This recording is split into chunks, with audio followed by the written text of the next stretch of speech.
We just don't seem to be able to talk. I switched to a different antenna out in the car, thinking, well, maybe my antenna or my coax is bad. Doesn't seem to make any difference, so. Ooh, I'm going to have to change this. I got to put it back in the case to. Oh, that's right, that heat sink. So this only takes a second. The main power is tied to this thing for heat sink, and you didn't have it on, and it gets very, very hot. It tells you in the manual, don't run it very long without the heat sink. Anyway, what we're going to do is we're going to demonstrate NetROMs. This is where we were getting to last month sometime there during our last class. And then we'll demonstrate the K-nodes for you. One thing I meant to point out last was, we were here last, the fact that this is a K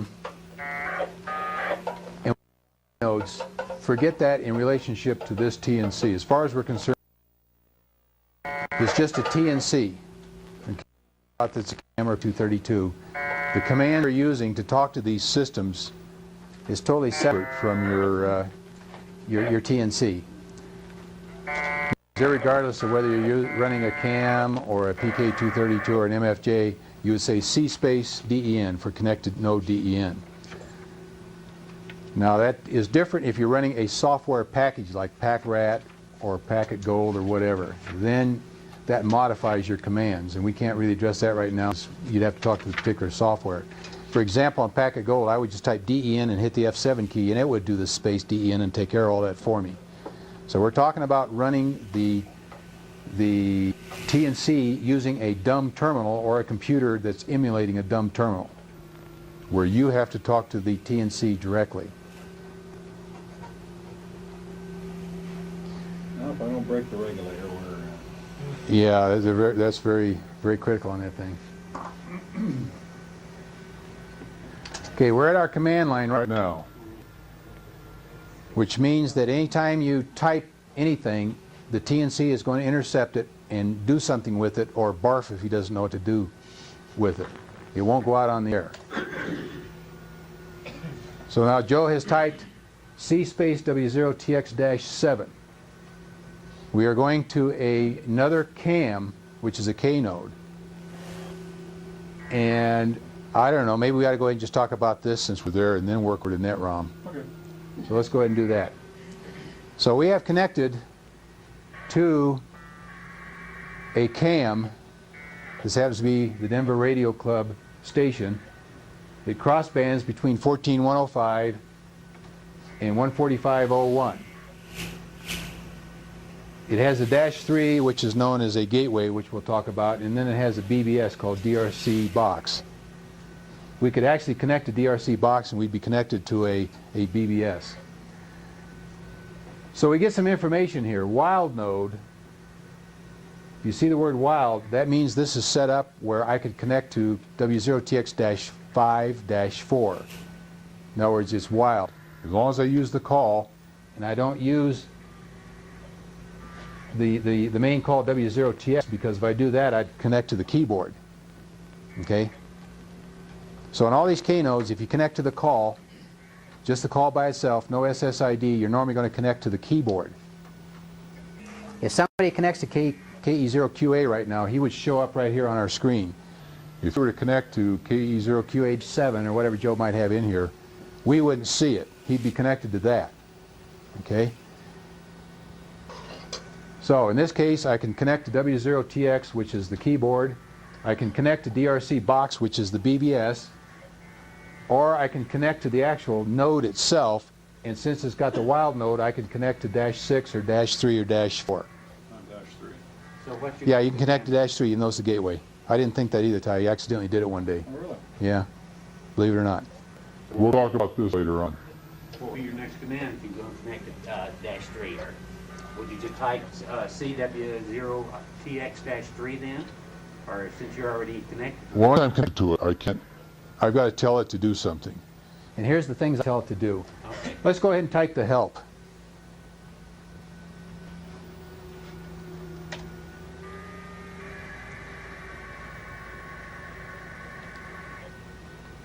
Okay, now, if I want to connect to somebody on the port that I'm on, there's two ports here. We're on the 2-meter port. If I want to connect to anybody on this port, I would say C space and the call sign space S. I don't have to use S, but it's very handy. What that tells the node is connect to this guy, and if he happens to fade out on me, this is pretty important on HF. If he fades out on me or disconnects from the node, don't disconnect me. Let me stay connected to you. In other words, if I say C space G3 XYZ out there in England, it's just an example, and then he fades out and the node disconnects the link from him to it, it will turn around and disconnect me, and I got to reconnect. So if I say C space G0, whatever it was, space S, it will tell me that he faded out and he's disconnected, but I'm still connected to the node. You can see where this is important. If I go to a node, tell that node to connect to another node, say in the East Coast, tell that node to connect to a node in Africa, and tell that node to connect to a guy in England. If I didn't use the stay command and the guy in England faded out to the node in Africa, everything crashes and I'm back here all by myself. If I tell each node to connect to this following node with the stay command, that remote node out there will say G3 what's-his-face went away, but I still have all my nodes connected. That's what the stay command does. It says if you lose the other side, don't disconnect going back the other way. Because that's very frustrating. If one of the links goes down, everything goes bang, bang, bang, bang, and there you are sitting there. You got to start all over again. So if I want to connect to somebody on the port I'm on, I use this. I want to keep this going, bro. Okay. Now, if I want to connect to somebody on the opposite port, I would say X.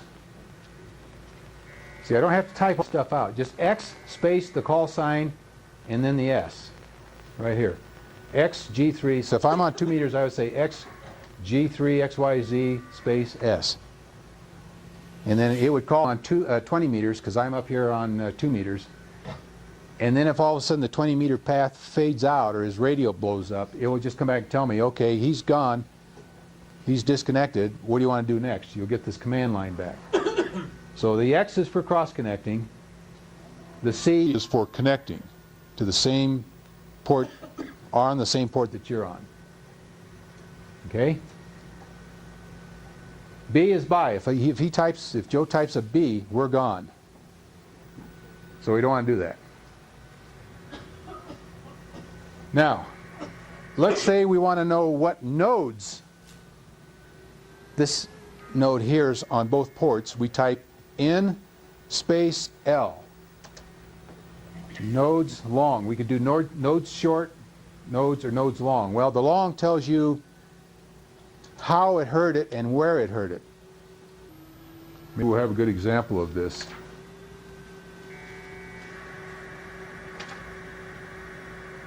Okay, there we go.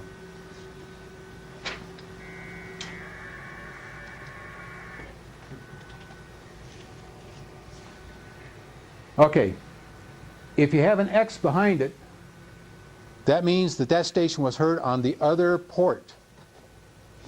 So if you're on HF, that means that was heard on 2 meters. If you're on VHF, it was heard on 20. Our case, we're on 2 meters, so W4 EAW-7 node was heard on the other port. That happens to be Cummings, Georgia. There's a call sign, date and time that was last heard.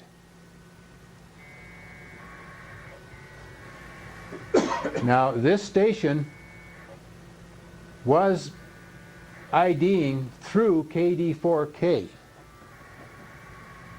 So in other words, he was coming up and beaconing his ID through this station, wherever it is, and it was repeating it. Now, if you look up here, there's no X. So this is on 2 meters. This happens to be up in Cheyenne. He's IDing via F and L. See the asterisks? When you got an asterisk here and here, that means we heard F and L. Come back down to earth here. We heard this station beaconing via F and L. In other words, we heard F and L repeating the beacon or the ID. We did not hear this guy direct. If we did, it would have been like here. We heard this guy direct, so we don't bother saying whether we heard this one or not. In this case, the asterisk behind it means we didn't hear him, but we heard FNL, which is in Fort Collins, repeat or digi his ID. So if we wanted to connect to him, we would have to say, since it's on the same channel we're on, C space KA7DXJ-7 via FNL. So then our connector would go out, FNL would hear it, and he would repeat it. Now here's the case here, and I don't know why the cams do this. The later firmware versions do it, the early ones didn't. Here's VE1LMO-7. We didn't hear him, but we heard him here through this station, and yet it didn't put an asterisk. I can't explain that. Not reliable. Here's a guy beaconing on HF through several of these guys. I want to pick you up here. Okay. How do you know he's... I haven't figured this guy out. I haven't tried this. PKT small b PQ there. There's the call and there's the time. Here's another one. This is a TCP IP address, Les's favorite. Beaconing through FNL. We don't hear him, but we hear an FNL repeating him. So anyway, here's how you see what nodes are out there. And if we want to connect to W4EAW-7, we would type X space W4EAW-7, and we don't have to say via because we heard him direct, space S. Okay. So anyway, this is how you hear the nodes. Here's Argentina. We heard him at 1816. Now, the fact that this guy was not heard for the last several hours doesn't mean he's there. These nodes come up with special IDs. And they may ID every hour or every half hour. And if his ID got clobbered, then it wouldn't show here. Why don't you just back up and do a question mark, just move it up one line. There we go. Anyway, we may have missed the last 4 IDs that this guy generated due to QSB, fading, clobbering, and whatever. So the fact that he hasn't shown up for several hours doesn't mean he's not there. I was going to keep us going here. Okay, why don't you go ahead. Bill, what's that for? Well, if you do just carriage return, he'll just repeat the command line here and not shift all this off. Question. Mm-hmm. What's that 1400 EA? Is that, what does that designate? That's the TCP IP address. That's one of your buddies IDing, TCP IP station. Yeah, but you don't use call sign? WA7NW. Well, here's his call sign right here. That's him, but that's that's his address that he's sending out, or you could look at it as an alias. Oh, okay. In other words, here's network. This guy's calling his node network, but actually it's LU10GG-4 down there in Argentina. Okay. See? Say, Bill, this CAM protocol, if you want to call it that, could you connect to WA7NWP, or do you have to use the alias? Either way, it depends how he has it set up. Most of the time it's best to go with the alias because sometimes they'll use their call as the call of the station, but you can't really connect to it unless you want to go to the keyboard. So you're better off on most of these, like Dave, if you connect to WG0N, in his case, you're going to connect to his keyboard. If you connect to WG0N-7, you're going to connect to his cam, just like we've done here. And he happens to be beaconing through Colorado Springs Peak. I've got one more. How come there are stations up there where you see via when there's no asterisks? Well, as I say, some of the newer firmware does this, and I don't understand that. In other words, right here, we did not hear this station, but we heard it through here, but he didn't put the asterisk. I can't explain that. The older version of CAMs didn't do that, but the newer ones I've noticed do that. And nobody's been able to answer that question for me, and the books don't tell you this. Well, if you start out at 2 meters and just connect to HF, Okay. and tie into a node, or tie into one at the other end to HF, and ask him for a node list, and you see something like this. When you see the X, does that mean that's a station that's on 2 meters? If the X is on, then that means he's got a second port Yeah. that's active. And in your logon, he'll tell you he may be crossed to 40 meters. All you know when you see the X is the gateway function is turned on and there are 2 ports active. The point I'm trying to get at is... But you don't know where they got are. to him via HF, Right. and you see an X At his node. on his node list. Right. That means it's on some other port, whether it's another HF frequency Yeah. or a 2-meter frequency. Yeah, in other words, the question is, if you see the X on his listing, does that mean that's on his other port? That is correct. And when you log into it, he should tell you, like TX, when we logged in, we told people we're on 145.01 and we're on 14.105. So when we log into W4EAW-7 with the X command, we will get a login that says Cummings, Georgia, and then it says that his port is on 14.105 and 145.69, I think, some funny frequency like that. And when you do the listing, anything that's on his list is the same thing. If it's X, it's on the other port that you're on. Because as far as he's concerned, you're on his HF port. Yeah. He doesn't know that you're on 2 meters here. See? Question?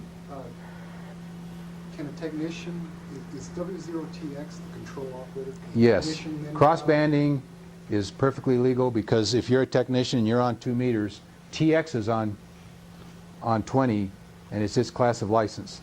So technician could use that. Oh, yes. There was a lot of questions on that, so I got it in writing when we first put up TX, so that's one of the things we wondered. You know, because if somebody's over at your house, they can talk on your microphone as long as you're there. So yeah, it is legal. So anyway, I could log into Cummings, Georgia, and I could see that on his, there's a call with an X on his NL on 2 meters. So I would X space to that call sign. I would do an NL, and I would see a list, and maybe his port is on, his other port's on 40 meters, and I do an NL, and I see something with an X that I want to connect to, then I would type X space so-and-so to tell his cam to connect me over to 40 meters to that guy. So you got to remember where you're at as you go through these nodes and you're changing bands and frequencies. Les can tell you, I've gone through 7 or 8 frequencies halfway around the world and then connected to them and say hi. And you got to remember where you're at when you want us to do, I want us to do C or X, you know, and all that. Any calls not top for the ship I got it. Right. Okay, that's how you see nodes. Now let's see how you see who is there, which is JL. See, if I use an N without an L, I wouldn't get this part. N would just give me the call signs, and that's it. Short listing.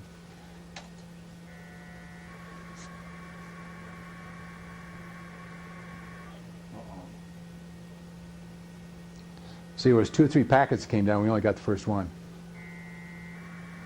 Here's a CE6. What's that, Cuba? Talking to Argentina. Where's CE? Cuba. Cuba, okay. Now, the last entry here will always be you, because when you ask for the list of who did you hear, the last thing at that point you heard was you asking. So here's KE0QA-1. You got to get on the air more often so I can remember your call, Joe. You didn't upgrade your clock.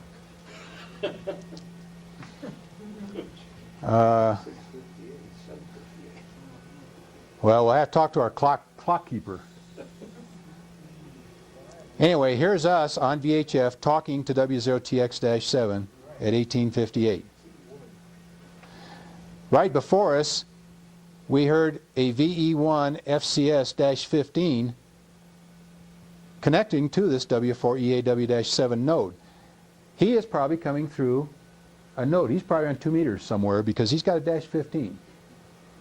Okay? Remember we talked about earlier, when you connect to a node and then you go out, it puts a -15 on your call? So it's your TNC, when it hears that node transmitting, doesn't think that's you that it's wanting to talk to when it's trying to call out. In other words, if I type X space W4EAW-7 down here, W0TX sends a connect packet. In this case, since Joe has a -1, it would theoretically be a -14. Remember we talked about it's -15, if there's a number there, it subtracts it. So on 2 meters, on 20 meters, you would say see KE0QA-14 sending out connect request to this call. So it's your call down there. Now this is one of the disadvantages. We don't know where this dash 15 is. We cannot connect to him because he's on 2 meters. So don't make the mistake of seeing this guy down here. Let's say you're down on 20 meters, or you're up on 2 meters, and you're seeing somebody with the dash 15 calling. Because you won't be able to connect to him. That's the node repeating his connect package. You can only connect to his TNC. You cannot connect to the node using his call. You see what I'm saying? No. Okay, some node somewhere has received a connect from VE1 FCS. And at that node, this fellow typed X space W4EA W-7. That node went out on 2 meters and is sending his connect packets out. And when he gets the UA back, the node tells him you're connected, and then he sends info packs out. Okay, the node is not him. This is not him. The node is VE1 ABC. So I can connect to VE1 ABC. But if I say connect to VE1 FCS-15, he's not there. He's up here connected to the node, and the node is repeating, not digying, but buffering and then repeating his packets. Remember how he talked about why you want to connect to a node and tell a node to connect somebody? Because each component is responsible for its link. So some node is repeating his packets. And if I try to connect to dash 15, he's not down there. The node is there, VE1 ABC, and I could connect to the node if I knew that was it and tell the node to connect to him. But you know that by looking at the SSID or... Yeah, when you see a 15, usually people don't put a 15. The only reason Joe's got a dash 1 behind his call is because if he sits here and transmits to W0TX, W0TX answers, and his node at home sees W0TX using his call and he says, disconnect mode, I'm not connected to you. And all of a sudden our connection will go down because TX say, oh, okay. So he'll send a disconnect out and he'll dump us, see. So Joe had to put a 1 behind his call to keep his station at home from canning our circuit. Can't have 2 stations on the frequency of the same call. But anyway, in this case, since it's a dash 15, you can pretty well say that it's somebody that's going through a node somewhere. And the node is repeating him, but he's not there. He's on 2 meters, so you cannot connect to him. You can connect to the node, tell the node to connect to him. Question. All right, then the one directly above it, the dash 7, you would assume that you could connect to it. Yeah, dash 7 and dash 10 are, by convention, node calls. Some people use dash 4. You can assume that that's a node. All right, and no dash? Now here's a guy going through 2. No dash is a guy. Okay, it's not See, now I cannot connect to this guy. Person. Could be a woman. I'm sorry. Forgive me. You cannot connect to this station. That's non-sexist, right? Because our node heard N1 EJO talking to N5 LUC. Now, if we heard N5 LUC talking back somewhere in here, you would see N5 LUC and then N1 EJO. See, we're only hearing one side of the conversation here because we heard the other side, then we'd show his packets down here somewhere. Make sense? If I wanted to talk to this guy, I could do it via this guy. I could digi through him and talk to him because we know these two can talk. If I hook up Bill to that node with the 15, and he hooks up with whoever it is, will I then get a listing from that? Can I then get a listing from that node? Yeah, any node you can connect to, you can do an NL or a JL. K node we're talking about now. We're not talking about net ROMs and VNets. So the principle is the same. I can connect to a node, tell that node to connect to another node. One thing we can do, well, before we do that, let's see if there's anything unusual in here. Okay, we didn't hear the CE6 direct, but we heard him going through TC, whatever that is, working this guy. Here's a guy beaconing. That happens to be Tim. I'll see somebody beaconing on 2 meters. On 20 meters right now. I could cross connect to him. See, he's down there. It'll say CQ or beacon, ID, whatever he's set up to do. That, you can assume that that's a node. If you see an alias like that, you can assume that's a node. Now, here's, is that COS or is that FNL? Anyway, somebody's IDing. FNL, okay.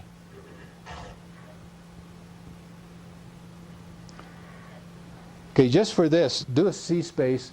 We have another node on the frequency called DENVER. You may have seen it on the other chart. That happens to be WG0N-10. So we're going to connect to this node, but we're going to be on 2 meters. DENVER? DENVER.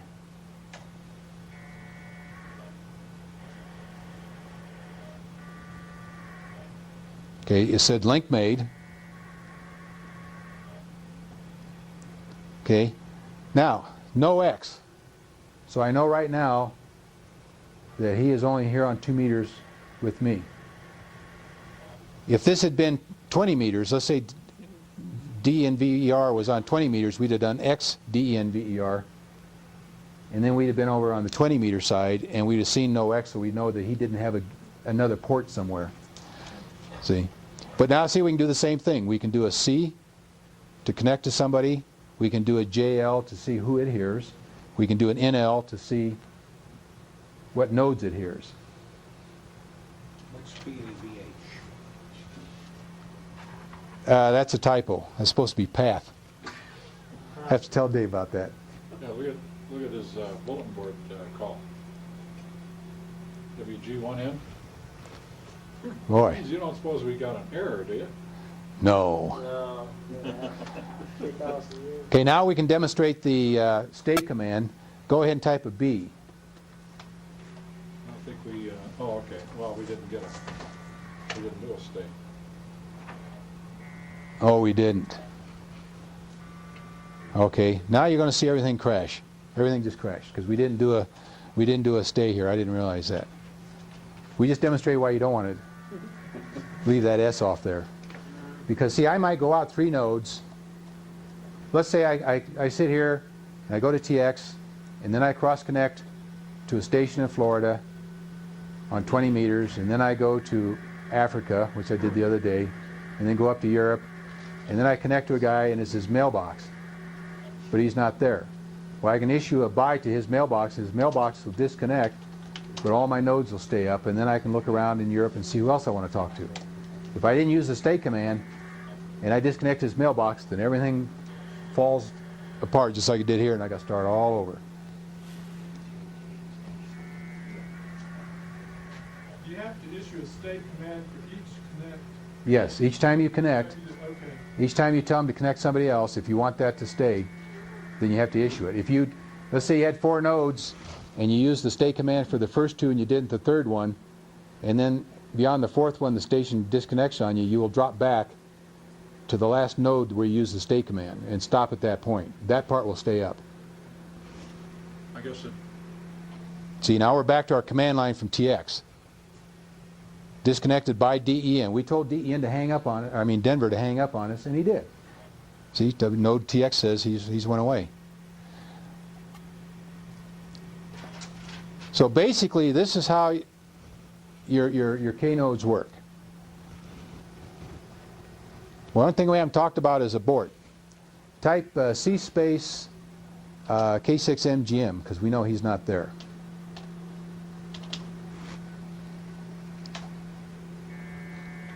Okay, now, depending upon how the sysop has W0TX-7 set up, he's going to call this station anywhere from 7 to 15 times, depending upon what he's got in the retry. Remember we talked about retry, how many times you retry before you give up? And then he'll come back and say aborted. Well, I could type another command now, like C space W6OAV if I wanted to, but he's going to sit there and try the whole number of retries before he goes to the next call. So if I want to kill this, I just type abort. Maybe A will do it. I always, for some reason, type the whole word. And we told him, hey, stop, I want to do something else. So I have a choice of going either way. So the abort command kills your last command. So again, I can say, who did you hear? Who did you hear at what time, but don't give me the path, which is short. Who did you hear plus the path?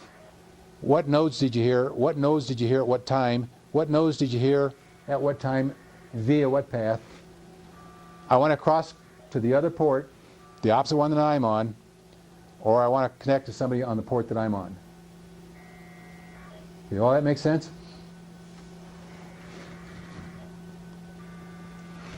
Guess what? You broke it. It's broken. Okay, as soon as it's done doing what it's going to do, let's try to connect to DEN, and we'll go through a NetROM. When you go to Well, exclamate let's, and you type S for stay, Mm-hmm. do you type stay for when you're, like if you're on 2 meters and you're just connecting to 2 meters, would you type stay there too? I always do out of habit, because that way if something happens and I decide I want to drop the whole link, I can go ahead and do it. You have control of I have control that way, you know, because there's been more than once where I've typed out something and all of a sudden I go, oh gee, I wish I put stay because he's not there and I could have done this, or you know. In other words, you got everything to gain by putting stay down and you really have nothing to gain by not. So it's a good one. Okay, now here's the first characteristic of VNets and NetROMs. VNets and NetROMs basically are the same. NetROM was invented by some outfit called System 2000 or something like that. And then some Germans came up and invented VNet, which does the same thing, and there's been a battle going on for years whether they pirated the software or not. NetROM costs you dollars, VNet is free. So the Software 2000 people filed a lawsuit, and I don't know whatever happened, never did hear. But here's the first characteristic. It'll just say link made, or if you connect direct, it'll just say connected to. You don't get anything else, because why clobber the frequencies by putting out a command line that everybody knows once you've done it? So just type a question mark, or anything that's not a valid command, and you'll get the command line. Boy, what was that funny sounding thing? Question? This is either VNet or NetROM then? Yes. Okay. They both act pretty much the same. So we typed a question mark. And it came back and said, this is DEN, who is KQ0J-2. Here's your commands: buy, connect, CQ, herd, info, nodes, routes, and users. Well, let's see who this guy is. So let's do an I. this is always real descriptive. Well, in this case it is. The earlier versions of VNet, all you could put in them was your call and your alias. Well, you already knew that, or you wouldn't have connected to them to begin with. So finally they decided, you know, this ain't too brilliant. We ought to allow people to program something in, so they did. And here's what you get. Okay? What does VNet run on? Just the TNC? Yeah, It's just firmware on a TNC? just firmware and a TNC. As is NetROM. You get a NetROM chip and you stick it into your TNC. Okay. Let's do... Bill, I missed one thing there. You got the DEN and all that by connected separate by the question mark command. If you type anything that's not in here, a U, an R, and if you type anything, then he'll give you the line saying, hey dummy, here's the only things you can do. Question mark's usually pretty good because... Okay, here we go. See, this is its way of saying replace nerd at keyboard, Joe. Okay, let's do an H for herd. I thought I was on a cam. I typed X. I wanted to cross connect. Yeah, but you forgot the call. It'll barf too. Okay, let's go ahead and do an H for herd. Earlier versions of VNet and NetROM did not have the herd command and the CQ command. So if you type H or CQ, which we'll talk about, and it comes back with the command line, you'll notice they're missing. Those are enhancements. Now, he hears us, but we don't hear him. That's the problem. That's why we can't go direct to him. Yeah, we're having trouble tonight because the other night when we were all here, we made it right to DEN with no problem. I don't know what's going on tonight.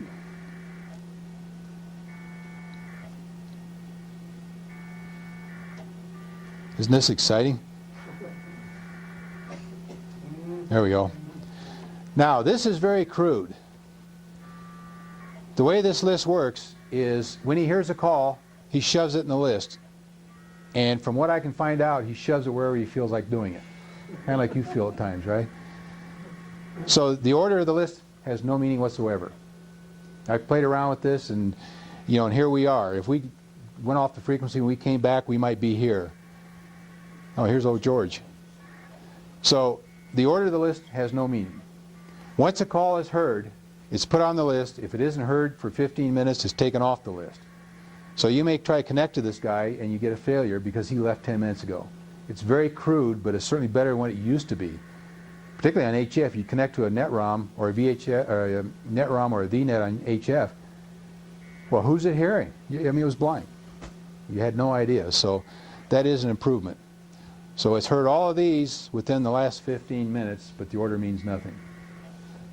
Okay? So if I wanted to talk to WD0GNC, I would type C space WD0GNC. And it would come back and say link made, and then if he had any kind of auto answer message, it would come back. He's in Greeley. Is he in Greeley? How come you keep saying C and it says E? Saying what? G-N-E? Yeah. Sure looks like it from me back here. Well, when you're standing on top of this stuff, Oh, okay. have you ever been giving a talk and you walk up and you start to write a word on the board and you can't, is that spelled right? But if you go back and sit in the audience, it's obvious. Well, I thought I don't know what it is. what it's doing. A lot of people, including me, have a problem where I can write something on the screen and I can read it 10 times, it looks fine. I put it on the printer, and then I read it and there's typos and all kinds of things that I can't see on the screen. I don't know whether it's the flicker. There's some psychological thing. I know I'm that way. I proof everything on hard copy because... Anyway. Okay, let's do a users. Hopefully there's some people using this besides us.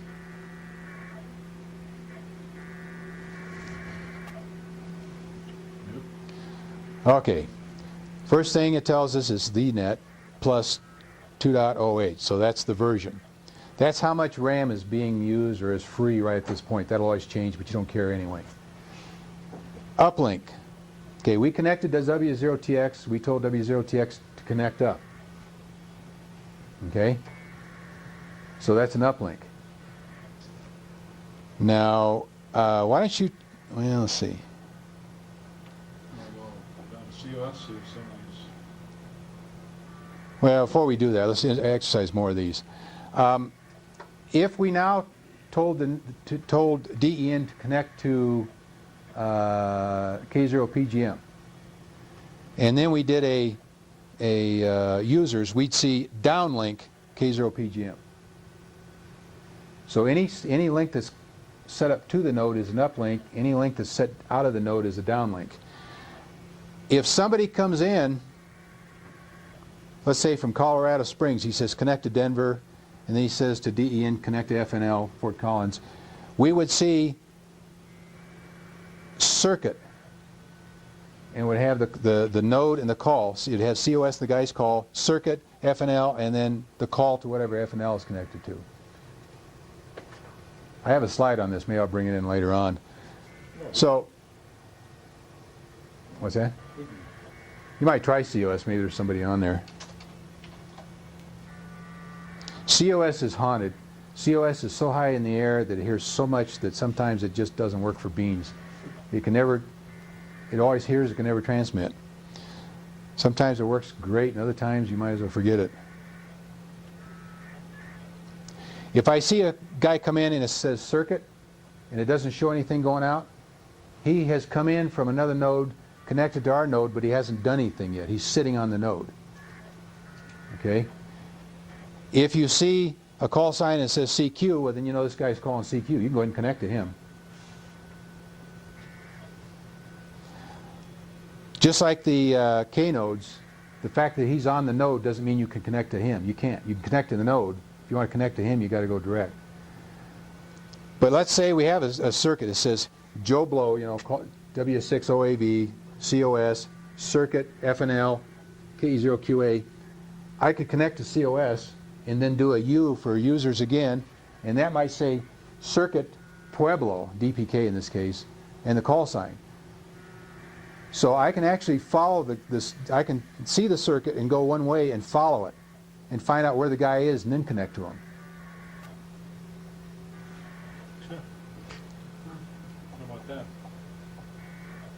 You know, they were going to take it down, do some stuff on it. Maybe they have. Try FNL. You said F, I think.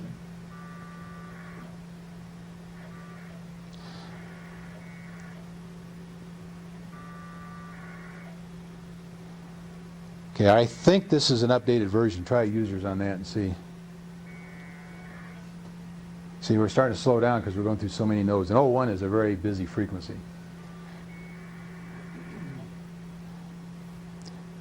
Any questions on this circuit business that we talked about? How to track people down? Would you repeat what order you're likely to see things in? For instance, well, does it just start with the originating station? Do you understand my question? What order are you going to see things in on the list when you have a circuit? Well, it'll be like this. Okay. When a guy connects to a node, if he tells that node to connect to 2 nodes down, let's say Colorado Springs, he connects to Colorado Springs and he says, connect to FNL. So he just comes straight through Denver.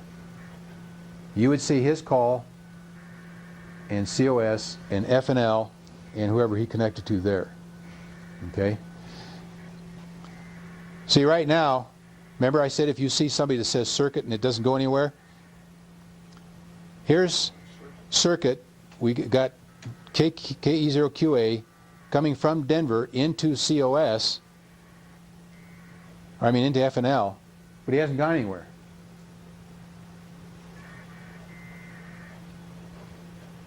So we don't have the other half of the circuit here.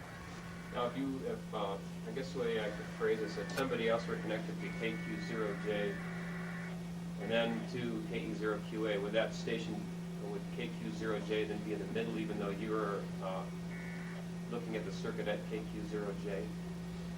No, he'd be shown as an uplink. In other words, somebody connects to KQ0J and then he goes to COS? Is that what you're saying? No, let's say KQ0J is somewhere in the middle of the circuit, as opposed to here it's really at the beginning of the circuit.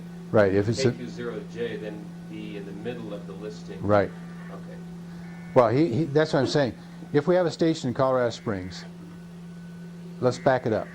A station in Pueblo connects to DPK in Pueblo and tells DPK to connect to Cheyenne. Well, Cheyenne will try to set up a link to Colorado Springs, to Denver, to FNL, to Cheyenne, and then he'll say link made back there to him, and he'll say connect to W60AV in Cheyenne. We go in the middle, we're going to see the 2 end nodes. We're not going to see the middle nodes. Oh, okay. See, so by the same token, if the guy connects this to DPK and then says connect to COS and then tells COS to connect to Cheyenne, then the circuit is, as far as we're concerned, is Colorado Springs to Cheyenne. It's the 2 end nodes of that particular link. So then I could say, well, okay, I know he's down there, so I'll go down to COS, I'll do a users, and it says, oh, he's DPK. So I connect to DPK, do a users, and there it shows circuit, COS, and downlink, or uplink in this case, because he established it. So then I could connect to him. And the circuit will appear if you give the herd command, but that's the only time you'll see the circuit. No, the users command. Users. Yeah, herd just shows call signs, There's one right there. Okay, we've connected to DEN again, and we show Joe uplinked to DEN. Then he established a circuit to FNL. Okay? And then from there, he comes back to here, and since we don't show a circuit or a downlink or an uplink, he's sitting, we know he's sitting here. This is a little confusing. I mean, this is not the normal thing you see, but you see the point is, we got an uplink, and then we got a circuit established in FNL, and then we have a circuit coming from FNL back to here. Does that make sense? In other words, Joe connected to DEN, told DEN to connect to FNL, told FNL to connect back to DEN. So we're uplink, a circuit to FNL, a circuit back from FNL to DEN, and now it's sitting here. Now, if we could have, like say, a downlink to K0PGM, or a circuit to Colorado Springs, depending upon what he tells DEN to do again. So you can connect to a node 4 or 5 times, you know, go out and come back, which is what we've done. This reminds me, Bill, I meant to ask, does DNet and NetROM have a stay command or No. something that's equivalent? Unfortunately, they don't. That is frustrating because I'll set up a path all the way to California on 2 meters through about 13 nodes, and then somewhere there's a fade, and all of a sudden, everything's gone. It is kind of frustrating. Let's go back and out there. Just so things go a little quicker. Okay, does this make sense, this business here?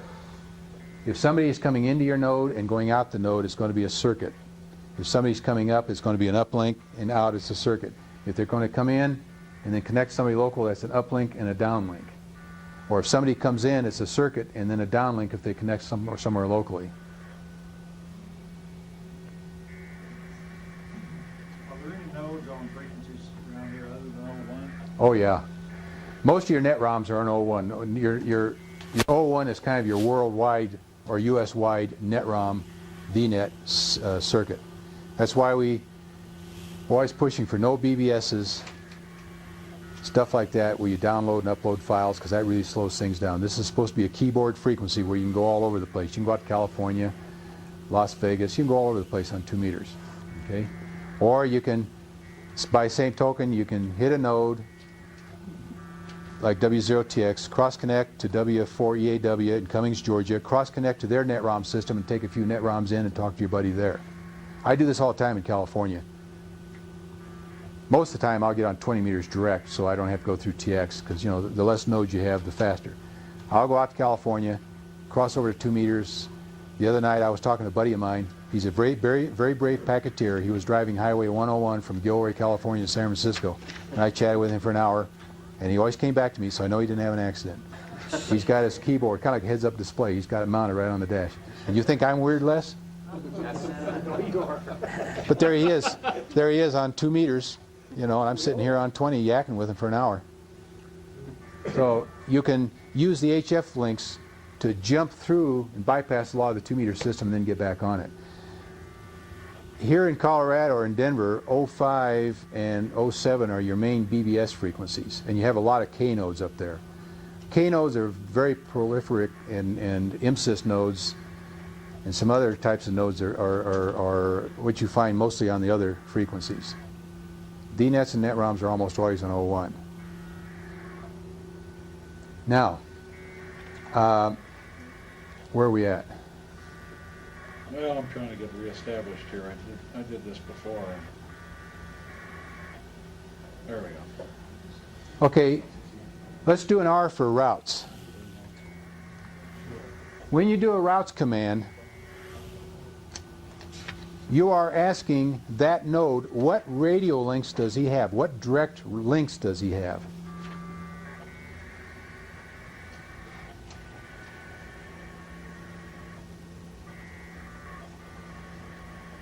I'm not sure what's going on, but the other night we lost our link going over to Grand Junction and into Utah. And I think they're working on it. Okay. It says, DEN is saying that I have direct links to ARA4, which is a node on Morrison. Bob, do you know? What's that mountain there in Morrison? Where GVT lives? Mount Morrison? Doubleheader. Doubleheader? Okay, it's up in that vicinity. Here's Fort Collins. Conifer. Conifer. There you go. I knew that didn't sound right, but nobody's going to argue with me. So. DEN 450. Now, you see that's a 1. That means that it is hardwired to that node. So we know we have another node back to back with this one that happens to be on the 450 frequency. So if I said C-space DEN 450, with the way this thing is wired, I would be over there on 450. It does it automatically. Here's Kremling. 0 means it's a radio link. These things sit here in ID periodically. There's another, what is it? I think it's the, I think it's the nodes that will give this to us. Anyway, this is the quality of the path, supposedly. It keeps track of how many times it has to try to get through to ARA4, how many retries, how many rejects, and it comes up with a number. 192 is about the best.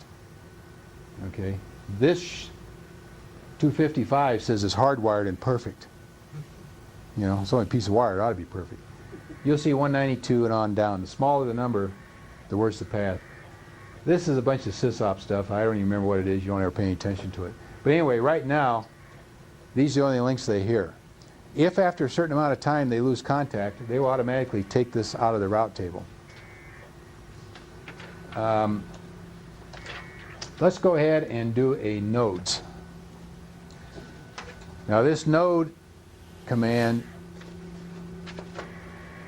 theoretically tells you all the nodes that he knows how to get to. It's very misleading because if sysops don't set them up right, it'll tell you can get there, but you can't.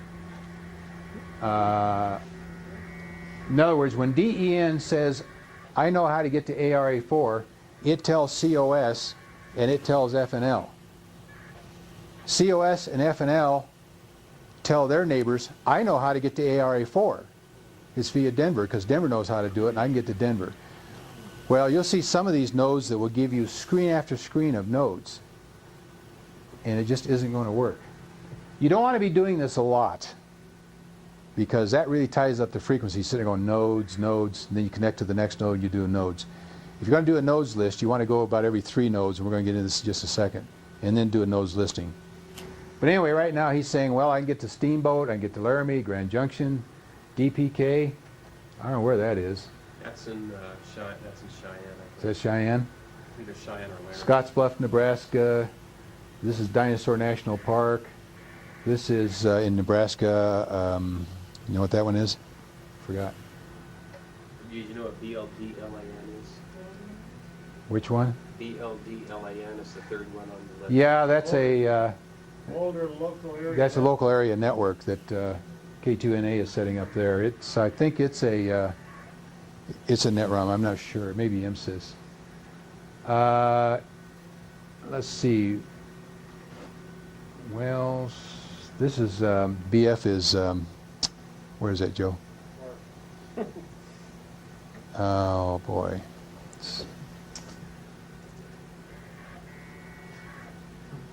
This is in Sterling, Colorado. Forest, isn't it? Black Forest. Okay, let's say I want to know how to get to, let's say, Wells. Pick Wells right now. Cheyenne Wells. No, that won't do it, Joe. In Wells. You need in. A rule of thumb is if a node is more than 3 nodes away from you that you want to connect to, you can almost guarantee that if you say C-space Salt Lake City, let's say he was showing Salt Lake City, which sometimes shows up here. If you do C-space Salt Lake City, which is about 6 or 7 nodes, you'll never make it. But if you go about every 2 to 3 nodes, you know, set up a connection. In this case, you'd connect to DEN. You would connect, tell DEN to connect to, say, Glenwood Springs, which has an intermediate node of Kremling. And then I would tell Glenwood Springs to connect to DINA, which is Dinosaur National Park. I know that's going through Grand Junction. Now I'm going to tell you how to figure all this stuff out, but the rule of thumb is once you know a path, connect about every 3rd node and build your path up and you'll get there. Now the question is, how do you figure out the path?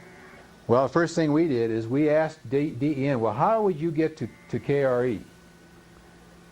Well, the first thing I notice here is I got a path quality of 61. That's terrible.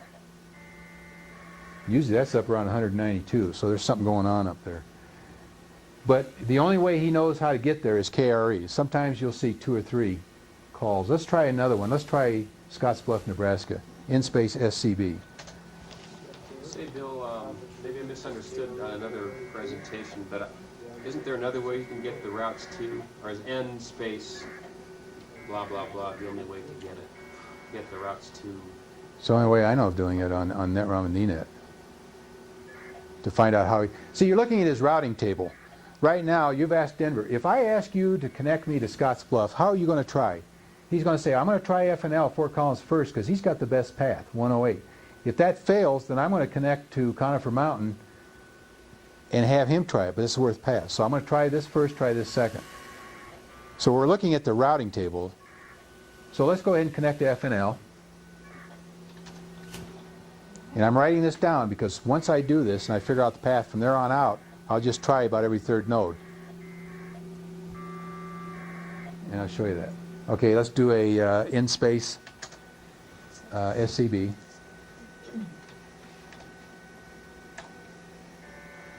Did you guys want to take a short break and maybe go to 9:30 since we lost so much time and we're so far behind, or just people have to get out of here? Because like I say, I apologize. We've had many technical difficulties. Okay, now F&L, his routing table says, I got 3 ways to get you to Scotts Bluff. I'll try this one, which I think is Cheyenne. And if that doesn't work, then I'll try this one, which isn't as good, and then I'll try that one, which is worse. So let's go ahead and do a C space N7JJY-2. Why would N7JJY-3 be a less strong connection than -2? That could be on a different frequency, different location. Yeah. It's been so long since I've put it around in that part. I used to know Cheyenne or Wyoming and Colorado extremely well and Montana fairly well, but I haven't poked around for a long time up there, and it's all changed. This network, by the way, is a living, breathing amoeba. It's always changing because people add nodes, take nodes down, nodes crap out, da-da-da-da, you know. So it's always an experience. Okay, now, what I was saying is, so far I know this is my path. If I were going to go to Scotts Bluff, I'd say I'd connect to DEN. I would tell DEN, in this case, to connect to Laramie, so I bypassed F&L. Oh, now here's, okay, we've hit Scotts Bluff, Nebraska. Let's do a users on Laramie to see what's going on. If it gives us a command line, then we know it's an old version. But you see what the point I'm making is, you keep doing this, find out how you get there, pick the best route, connect to that, how do you get to where I want to go, pick the best route, you set up these links, and you write them down. So that next time you can connect to node number 1 nearest you, jump, tell him to connect to the 3rd node, tell that node to connect to the 3rd node down. You see what I'm saying? And you usually get through that way. But if you tell a node to connect to the 6th node out, and that node to the 6th node, you usually won't make it. Theoretically it's supposed to work, it doesn't, and I can't explain it. Boy, is there something good on TV tonight, or is everybody out enjoying the nice weather? And nobody using this one either.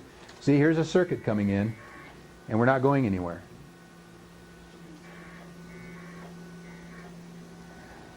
So that's how you explore the network. Now, since we're out here about 3 nodes out, I could go ahead and do a nodes list again, and I will see new nodes. In other words, when I connected to DEN, and there we go, Cheyenne and Laramie, cross-link to 145, there's the cross thing we're talking about. Other, remember we saw that? So here we can cross frequencies. On DNets and NetRoms, you don't type X and that sort of thing. If they have crossbands, you see it just like we've seen, and you just go ahead and connect, and you're over there and you don't even know it. And that gets you sometimes, because I was on the East Coast one time, zipping along, and next thing I knew, I was in L.A. I go, wait a minute, I'm in Virginia. Where am I in L.A.? I hit a satellite link between 2 NetRoms and didn't know it. So all of a sudden, I was on the wrong coast, and I really didn't want to be on the West Coast. I wanted to be on the East Coast. See? But anyway, if I connect to DEN and I do a nodes listing, and then I connect to F&L and I do a nodes listing, I'm going to see pretty much the same nodes I already saw in DEN. So the rule of thumb is, if you're exploring, like say you want to find out how to get to California, and we saw wells over there, we know that's in Nevada, so we would start working our way out there. Once we got about 4 or 5 nodes out, we'd do another nodes list to see all the new nodes that pop up. Now we'll see LA, Las Vegas, we'll see new nodes. So don't go to a node, do a nodes listing, connect to the next node, do a nodes listing, connect to the next one, because somebody might bomb your house, you know, because you just tie up the frequency doing redundant information. Okay, so go about every third to fourth node, and then the information is not redundant, it's new because you've gone out further. Question? Bill, when you're trying to connect like that, you shouldn't even think of topography. In the sense that if I was going to Nevada, I'd try to go through Wyoming, but you're saying you can go through Grand Junction or through... Well, you kind of think of topography, but it can surprise you. There, you know, normally we have a nice link from Kremling to Glenwood Springs to Grand Junction to Dinosaur National Park and then parts west. Right now that path is down. I think they're working on it, but you can go up to Wyoming and go across and come back down. The other day when I went to San Francisco, I had to go clear down to Arizona and up through Las Vegas to get to San Francisco because I couldn't go direct. This is staying strictly on 2 meters. Now once you start learning HF gateways, then you can jump and bypass 2 or 3 states at a hop, see? Things like that. Okay, now we've made it there. Why don't we grab a quick cup? We're going to go 9:30. Is that a problem, Keith? We asked everybody but you. On the mic, I don't know what's going on. Oh, because I want to demo CQ, and that's going to be... Oh, how about ARA 4? Try it, see if you can connect to ARA 4. Question? Yeah, you said you were going to cover the CQ, and I'm wondering, would you also talk about whether and how you could call CQ on the K node? Okay, on the K node you cannot call CQ because there is no CQ command. Ah, there we go. Do a user while I'm talking. The only thing you can do on the K node is connect to it and see who it hears. Okay. Now you will see some people will say C space CQ CQ CQ 3 times in a row. Now, what happens there, that's really not a good practice. What I do, if I happen to be sitting on 2 meters, you know, maybe for some reason I don't want to get on HF, I will get on W0TX, I will say cross connect CQ, CQ, CQ, and then I'll go down on 20 and turn my monitor on and I'll see somebody trying to connect to this thing. Then I'll turn right around and stop my CQ and connect to them. There is a way to do it through the gateway. Okay, let's just do this. Look at this for a second. What do we got here? Okay, here we have W0LJF-15, so we assume he's coming from somewhere else, to DEN. Now this is ARA4, so we know it's going because we're connected here, so it's going from DEN to ARA4, and then to Sterling. Is that Sterling, Les? Yes. Sterling, that's the call of that alias. That's the High Plains Amateur Radio Club. Okay. So we are uplinked, and somebody else is coming through from DEN and going to HPARC. So in answer to your question, see, our node is not showing in the middle. We know this right here. Does that make sense? No, I believe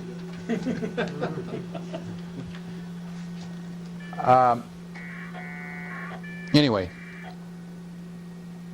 what we could do, if we wanted to, is we could connect to HPRC and then do a users again and see if this is the downlink or the uplink, because we don't know who established this. And if we wanted, we could connect to them. I have a lot of fun. I did this the other day. I went on 20 meters. I connected to a gateway in Amarillo, Texas. I went 3 nodes in. I did a user. I saw an uplink, and I connected to the guy, and I said, "Hi, Bill from Denver." And all I got was 4 whats and 3 question marks, and how did you do it? I love to do that, because most people don't understand all this stuff, and I have a lot of fun. I did this about a month ago to a guy in California. I went 6 nodes in to Central California, connected to this guy. He said, you know, I told him how I did it, and he said, "Well, I don't understand. I'll let you do it. This is great." And then 3 days later, I got his QSL card plus a hard copy of the whole QSO. He says, "I had this hanging on my wall to show people what you can do because I don't understand it." So it's a lot of fun to do this, you know, to connect to a node, see a circuit, follow the circuit down, see where the uplink or downlink is, and then connect to the guy. Anyway,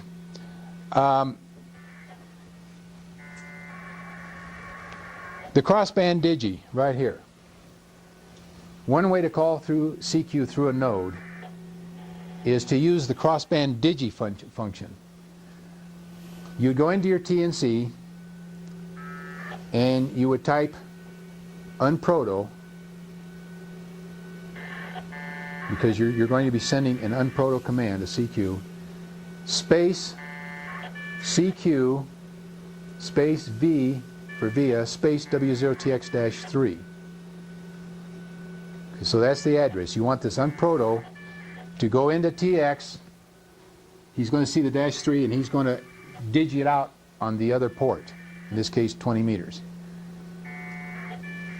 And then you type in your beacon text, you type btext, because you're going to beacon CQ, you're going to type, say btext CQ Denver, QTH Denver or something like that. Let them know where you're at. You don't have to say CQ because you're already doing it up in the unproto. And then you say beacon every 5 minutes. Don't beacon every 1 minute or every 30 seconds. Because if somebody's looking for a CQ, they have turned their monitor on to monitor or read unproto frames. On a PK232 and a PK88, it's monitor 1, which says I want to hear all unproto frames. What is it on a MFJ? Anybody know? I don't even know what it is on a cam. Is it monitor on? Normally it's put in the cable and put the CQ in there, and it hit BTEX and goes out, BTEX and goes Right, out. but this is to read it. In other words, if I want to look for CQs, I take my PK232 and I just say monitor space 1. M space ON. Okay. So if somebody's looking for a CQ, periodically they'll look at the screen and they'll say, oh, there's a guy calling CQ. So once it's captured on the screen, you don't have to sit there and keep doing it every 30 seconds. So just do it like every 5 minutes. Now, somebody out there on 20 meters will see you, and he's going to see that it's your call via W0TX-3. So he's going to type C space your call space via space W0TX-3. He's on 20. When that packet goes out, WG0N-3 hears it and he repeats it on 2 meters and he connects to you. So now you're talking crossband in a crossband digi mode. Now what I like to do is tell the guy, okay, now I want to connect to you direct through the node because it's more efficient. You should not really digi crossband because it has the same limitations we talked back about 2 years ago. Remember when we talked about, when you go through digis, how inefficient it is? So what I tell the guy is, okay, stand by, I'm going to drop the link and reconnect. So then I connect to W0TX-7, and then I say X space, whoever the guy was, space S, and then TX connects to him down there, and now he's connected to the node down here, I'm connected to the node up here, I get my stuff to the node here, the node takes care of getting it to him, and vice versa. Whereas if I'm digiing, well then if it dies anywhere, it just totally dies, because only the two ends are responsible for the connection now. The node doesn't care, he just passes it through. Okay, so that is one way to, and really that's the only time you should use this crossband digi is to call CQ. That make sense? Yeah. Okay. Any questions on that? How to call CQ through a K node? Okay, now, can you go ahead and turn your monitor on? Sure. Caught you asleep.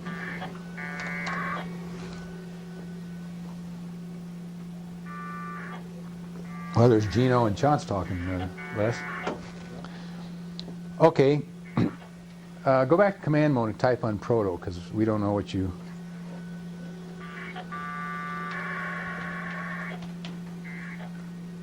You sure we want to be on proto now? No, go to command mode and type unproto. I want to see what's in your unproto.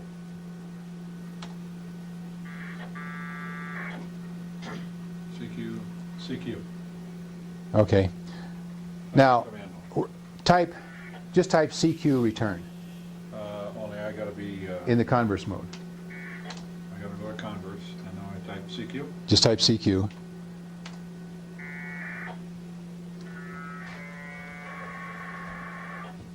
There it was. Where'd it go? Right there. K0. Oh, there it is. K0QA-14. CQ. See, in other words, we monitored, we typed CQ. ARA4 saw that, and he sent it out as KE0QA-14. Remember, we're -1. We went to the node, and it normally would have put a 15 on if we were nothing. But since we're a -15, it made it a -14. So here's KE0QA-14 calling CQ. This is the cam saying that it's on the voice side, and it's a UI, an unnumbered information frame. So we sent one CQ out, and that's all that goes out. Now this node will sit there for 15 minutes waiting for somebody to answer you. And if they don't, then it will disconnect you. So every time I type the word CQ, it will send it out with your call. Now let's try something else. Type CQ space. Now all we need is for somebody to answer us and want to talk. CQ space, this is a test. Return.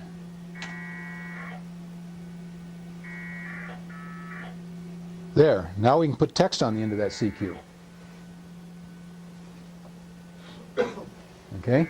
So that's how to call CQ with text. That's through a NetROM. So that's the NetROM responding to my CQ.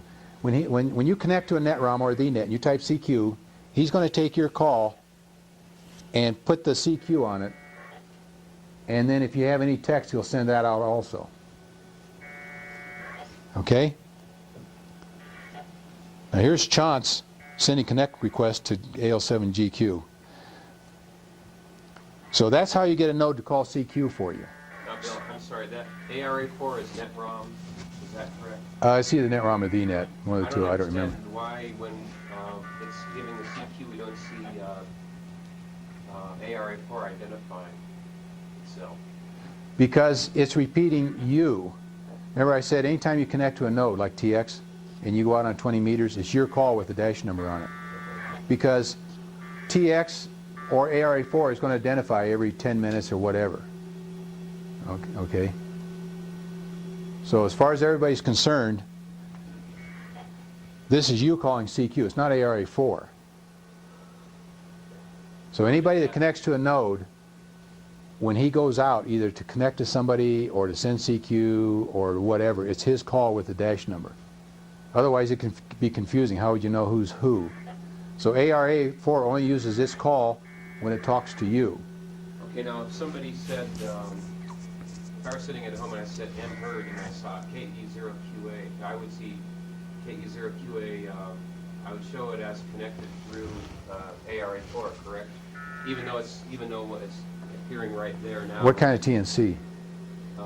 This is The PK232 and the PK88 only show the calls. It would have said that I heard KE0QA-14, I heard this guy, I heard W0TX-7. right. It doesn't show routings. The CAM does.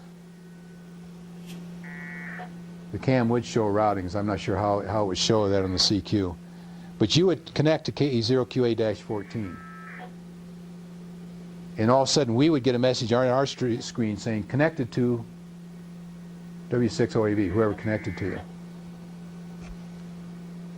Well, would the node recognize his response to dash 14? Mm-hmm. And then repeat it to him? Wait a minute now. No, to the original. Yeah, to the original. Remember I said earlier that if I connected to ARA14 and then I was connected to FNL, you would see KE0QA-14 connected to FNL. And if you tried to connect to KE0QA-14, you wouldn't connect to him. That's his call going out of the node, but he's down here connected on the uplink. The only exception is when you call CQ. Now you're telling the node, hey, open up the door and let anybody connect to me with that SSID.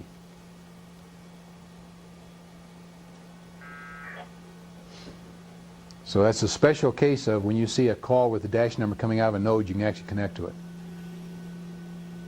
In this case, you're actually connecting to the node. You're not connecting to KE0QA because he's down here with a dash 1 call. See? So the rule of thumb is when you have a node, you can connect to the node.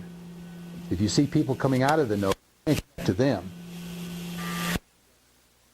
cannot connect on the node. Unless you type CQ, then you're telling the node, okay, in this case, let people connect to me. That make sense? I have a question then. When Joe typed on proto, it showed CQ/CQ, correct? But then Yeah, what that is saying is, and we haven't used that command yet. We haven't used the unproto yet. right.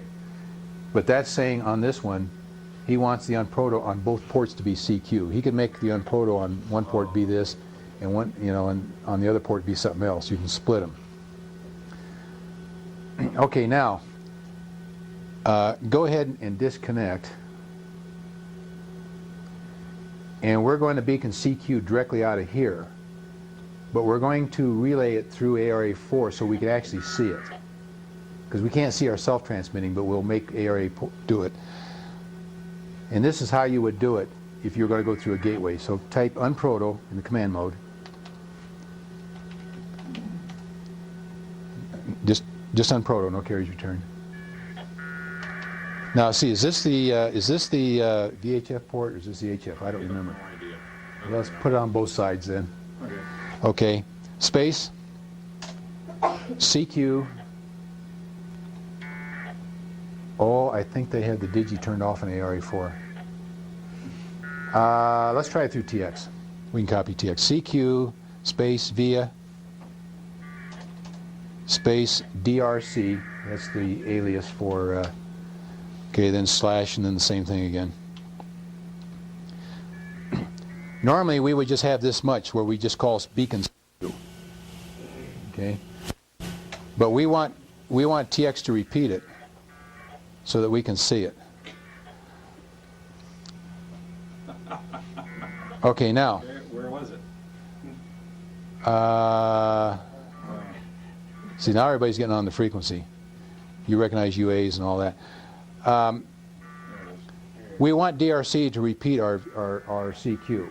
If we wanted to go out in 20 meters, we would have had W0TX-3. DRC is our 2 meter, or same port digi. -3 is the crossband digi. So go ahead and go to the command mode. Command. Okay, let's see. Go to do a K. Go to converse. Hit a carriage return. Hit it twice. There we go. There's our CQ. Normally we would turn beacon on and let it do it by itself, but we forced it to do it. So we're calling CQ and DRC. See the asterisk? He's telling us that he heard DRC do it. He didn't hear us do it. We can't hear ourselves talk. Now the same thing. Type, go back to command mode and type btext. See what you got for btext.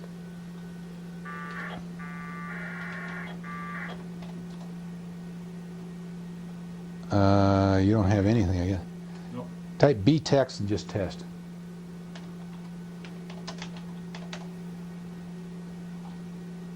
Okay, now type, okay, you see we forced it again. Where was it here? Force it again, I lost it. Go to the converse mode and hit return. Okay, now type, this is a test.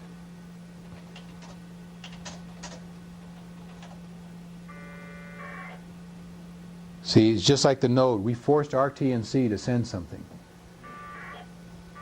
Now, if you had beacon on, and let's say we said beacon every 5 minutes, you would see this go out with whatever's in your beacon text, which he had as test. So in other words, when you turn the beacon on, whatever you have in unproto appears up here. So you set up your routing path. And then whatever you have in the B text is appended onto this. So I have unproto, when I'm setting this unproto, CQ via W0TX-3, B text, QTH Denver, Colorado, and every time my TNC would beacon out, the guys on 20 meters would see this and whatever you had in B text. So I can beacon direct just by saying proto space CQ. And then whatever I want in the B text. And that just goes out for my TNC. If I want to relay it, then I put a via in here. So that's how you call CQ direct or how you call CQ through something. Does that make sense? Yeah, Bill, now, one thing on that, when you're calling CQ through the node, does the node take over? No, he's just diging. He's just repeating in this case. So, in other words, every time that CQ goes out, you're actually transmitting. Well, we transmitted, okay, and then ARA, or DRC rather, heard it, and it repeated it, and that's what we heard here. See, DRC heard it and But repeated it. every time the CQ appears, it means that you have transmitted it from Yeah, here. Okay. yeah. Now, let's say somebody is sitting there and he hears this, he sees your CQ, and then he hears DRC repeat the CQ. Well, he's going to connect to you direct. But if he only sees this, then he's going to have to connect to you via DRC to get back to you. Or if he's smart, he wouldn't say, well, that DRC is W0TX, I'll connect to W0TX and then tell it to connect to you, because that's better than using a digi.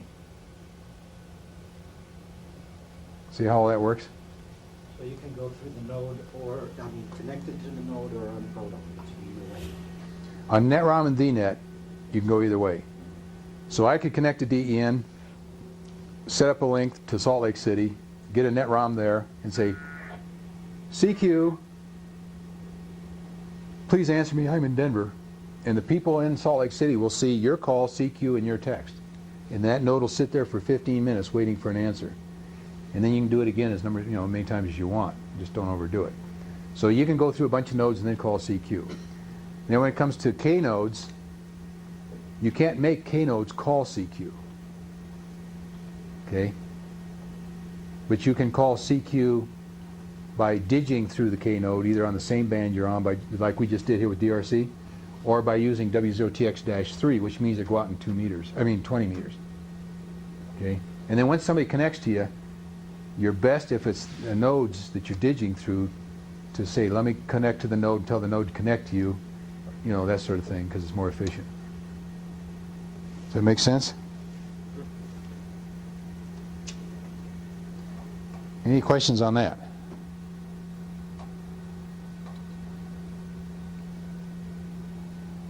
Okay, next week we'll talk a little bit about this. Here's somebody that's connected to DEN box, which is PBS, and left a message and had it saved. Yeah, that was to Dave, as a matter of fact.